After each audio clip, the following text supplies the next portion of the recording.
Whether you're on a budget or only have a small area available for painting, I've got you covered. In this video, I will show you all the tools and paint that I use on this channel, specifically just the painting component. This is almost everything I use for painting, except for a few things that are larger in size, like my spray booth, respirator, and my 2 lamps. So I've added the images here as a placeholder instead. Let's go through each tool here and rank them in either of these 3 tiers. Now you might be used to S tier, A tier, and B tier format. But I'll change these tiers to essential, recommended, and nice to have. This is because I'm not ranking them in terms of their objective usefulness, but more in line with what a beginner needs to start painting. Our first tier, bare essential, means that if I don't have these with me, I wouldn't even bother starting a new project, because then it becomes more painful than enjoyable. Most items here don't really have an alternative. Our next tier is recommended items. These products offer a significant quality of life improvement, either with saving time or saving money in the long run. They might be an objectively better product than ones in the essential tier, but they cost more, they take up more space, or require some experience to get the most out of it. Because they're not vital to getting started, you can slowly accumulate these items over time. Our last tier consists of nice-to-have tools, still useful, though used less often. First on the list is the primer. I have 2 spray cans for the primer, one black and one grey. The most basic function of a primer is to cover the model and help subsequent paint layers adhere to the plastic. 1000 grit or finer works well for me. I don't feel like discussing the price is too useful because it differs from place to place and the prices will usually change as time goes by. So check out your local hobby store and see what they offer. Usually I start by covering the entire model in black, which creates the darkest shadow for our model. And when combined with some light misting of grey primer from the top, you can get a basic zenithal lighting right out of the gate. Lacquer or acrylic base is fine because the paint I use for brush painting is acrylic, so there's no concern about paint layers interacting with each other. The black primer I use is Citadel Chaos Black or Mr. Hobby Aqueous, both water-based. The grey primer I use is Mr. Hobby lacquer based. Initially I thought I would have issues with spraying the grey lacquer over the acrylic black, but after some experimentation there was no such problem, so I've continued to use this system. Do this at your own risk. If you want to be super safe, use Mr. Hobby black lacquer, then Citadel grey acrylic on top. If I had to rank them separately, or if you can only afford one of them, I would say the black primer goes to recommended and the grey primer belongs in essential. This is because both are great at providing coverage, the main difference being that grey primer makes it easier for you to paint colours like yellow or white more easily. It's a real pain to paint weak colours like yellow over a black surface because you need many layers, and that's just for coverage and not including the highlights. It's much easier to spray a mist of grey over the black and then only a few layers of yellow paint is required. Oh, and one more thing. When using your spray can, please also use a respirator so you don't breathe in the fumes. Keep your lungs healthy. We don't really know how these chemicals react once it gets into your body. Respirator is definitely essential. As a side note, there are options to prime your model with a paintbrush. For example, brands like AK Interactive makes this black primer which can be airbrushed or brush painted on your model. So you can explore that option if you want. It's not what I do, but I can't imagine it being too difficult and you don't have to go outdoors or use a respirator like you would with a spray can. Next on the list is our paint. I use a combination of Vallejo and AK Interactive Acrylic, MO MIG, Live Color paints. For our essentials, we can stick to our classic primary colors here, with red, yellow, blue, and couple that with white and black. Using this combination, you can mix colors for most gunpla except for the purple ones. For this Zaku 2, for example, I use all these colors for both shades of red, just that the salmon pink areas around the arms and legs had more white and yellow and a tiny bit of red, but the dark red tone around the chest and waist section had more red and blue. To get dark brown, mix red, yellow and blue together. Simply add some white to get light brown, then mix in red and yellow for some warmth.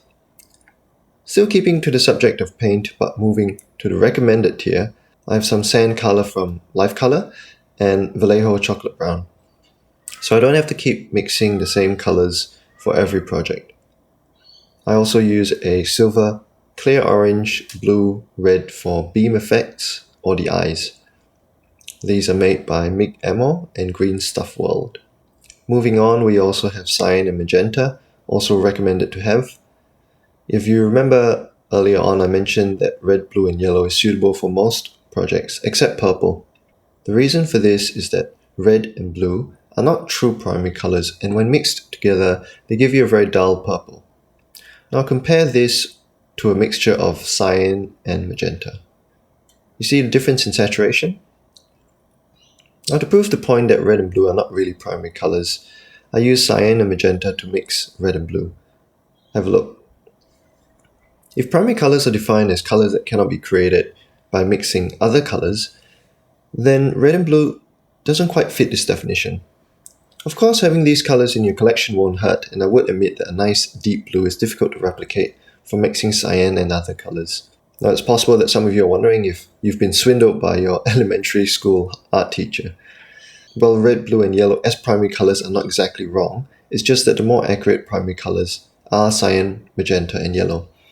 And this information is useful for predominantly purple subjects like Dom or the Psycho Gundam Mark II or Rosen Zulu. This CMYK system is what your color printer uses, although I have no clue why your printer says it needs magenta to print a black and white document. Right, back on track, I have some secondary colors like green and orange from Vallejo. You can even buy purple, and you don't have to mix cyan and magenta. These are nice to have because I don't have to keep mixing these common colors. Imagine painting a green Zaku and having to keep reaching for the yellow and blue paint all the time. Okay, let's move on to the brushes. I use a Filbert Brush size 2 to apply my base coat, blending and weathering. The Filbert brush is quite similar to a flat brush, but it's tapered at the sides, so it curves around rather than ending abruptly. This helps to reduce brush strokes when you blend layers. As you can tell, this brush has seen better days. It's understandable considering that it does 99% of all my paint work. A true workhorse. This one's easy to rank. Essential. If you paint bigger models, you're going to want a bigger Filbert brush, specifically size 6, which will provide more coverage, saving you time. Highly recommend it. Next on the list is what you should really save up for if possible. A Kolinski Sable Brush. I can't quite remember what size this brush is. It's either a 0 or 00. I can't confirm because the markings have faded with time. I've had this brush for about 9 years now. What makes the Kolinski Sable Brush good is the ability to hold a fine point. You don't have to obsess over getting the tiniest brush to make thin lines. A brush that is too small won't hold much paint, and you have to keep reloading the brush. If it can hold its point, you can make fine lines with size 0 or even size 1. Of course, we've all heard this before. It's not about the size, but the technique. So this is what I do. When I try to paint fine lines, I usually employ a subtle wrist motion to get straight lines. Rather than using my fingers to carefully draw a vertical line, which ends up in a mess, most of the movement comes from my wrist. Have you seen clips of people drawing perfect circles? Well, that was an exaggerated example, but the point still stands. Because we're painting a small model, that kind of wrist motion is an overkill. With all that said, it's possible to use your fingers to draw straight lines, and I do that depending on how I position model. Notice that I slide my wrist in a horizontal manner. Because I'm left-handed, I go from right to left. If you are right-handed, then left to right. Do this quickly too, because the slower you go, the more likely the line will end up crooked. If you do make a mistake, remember that acrylic paints dry quickly, so be sure to have a second brush on hand. It should be slightly damp, and you use the same wrist motion to gently steer the paint pigment in the direction you want. Of course, if your brush has too much water, it will remove the paint altogether, so you need to start over. A brush that is slightly wet is perfect. The advantage of acrylic paints drying quickly is that once you've made your adjustments with the brush, you can build up layers of vertical streaks after a few minutes. You can't do the same with enamel paint that takes ages to dry. I would rank this brush number 1 in terms of objective usefulness because there's not much of an alternative, and you can get great results with it. Of course, the downside is the cost, so if you're just starting out, you may not be able to use this brush as well as you like. So you can use a standard brush, like this Tamiya HF brush here, and get used to the whole brush painting process. If you can see yourself stick to this style for a long time, then you can save up for a Kolinski brush and feel the difference in quality for yourself. For beginners, this goes into a recommended tier, and the Tamiya HF brush is essential. For more experienced modelers, and by that I mean people who've had some practice brush painting already, Kolinski brushes should go right up there in the essential tier, sitting pretty at number 1. Also related to brushes, I would recommend a dedicated brush cleaner. If you're going to buy a Kolinski Sable Brush, then you want to take good care of it. Some brushes act like a conditioner as well, so it will keep this brush in good condition. Highly recommended. A container of water with a tiny amount of soap to wash your brushes would be essential, not because it's objectively better, but because you probably have it in your home already. Usually I wash the brushes with regular water when I want to swap between colors and only use the special brush cleaner at the end of the painting session. Although not exactly a brush, a sponge is a way of applying paint on your model during the weathering stage. Usually this comes in when creating chipping effects, so you will of course need a sponge. I can't remember where I got this from, probably some packing material in a figure or miniature. In any case, it doesn't have to be fancy. Sponge chipping is a great way to create randomness in your work. I'd say this is recommended, and you may already have this in your home. You'll need something for your paint to sit on as well, so a regular plastic palette or metal tray like what I've got here is very basic and budget friendly. However, if you can't afford it, an important quality of life addition is the wet palette, which keeps your paint fresh for longer. Here I use one from Greenstuffworld, a product with everything you need in a box. Though I think there are videos out there about how to make your own from a sandwich box, a sponge and some baking paper. Decide for yourself if you'd rather pay more for the convenience. I think the wet palette pays for itself because the acrylic paint dries quickly and you need to keep reaching for the paint bottle again. So eventually you have to buy more paint because it runs out. Again, using the same logic when ranking the Kolinski Sable Brush, if you're just starting out and want the bare minimum, then a dry palette is essential. But if you're serious about brush painting long term, then a wet palette is highly recommended. Next up, a spray booth. This equipment will help you deal with overspray and keep your work area clean. When using a spray can for priming, it's a hassle to go outdoors, and if you live in an apartment, hopefully you've got a balcony or a well-ventilated area. Having a spray booth solves this problem, because you can do this in your room by the window. I'd still recommend using your respirator with the booth, because I feel that the risk of toxic fumes entering the body far outweighs the discomfort of wearing it. In fact, I would go as far as to say that even if you're using the spray can outdoors, you should still wear a respirator. Maybe I'm paranoid, I don't know. I'll put the spray booth in nice to have, and the reason for this is because it can be expensive and takes up lots of room. Personally, this is why I have 2 tables, one for priming with my spray can and the other for painting and construction. It's a nice to have and really depends on the space available and your budget. Obviously for people who usually airbrush gunpla and are now learning to brush paint, you probably have this already. Nearly at the end now, we have lighting. If you're painting detail work, then you need good lighting. I use 2 lamps here, purchased from a famous Swedish furniture company, and they clamp down on my desktop pretty easily. Obviously you need at least 1 light source at the table, so that's essential, but a second lamp is recommended to help reduce unnecessary shadows when painting. The bulbs here are Philips Cool Daylight, and 6.5 watts I think. Last one on the list, reverse action tweezers, or reverse tweezers for short. These can help hold your sponge and reduce fatigue for your fingers and hands compared to using regular tweezers. It's like a clamp, and you press it to put the sponge in and position it how you want.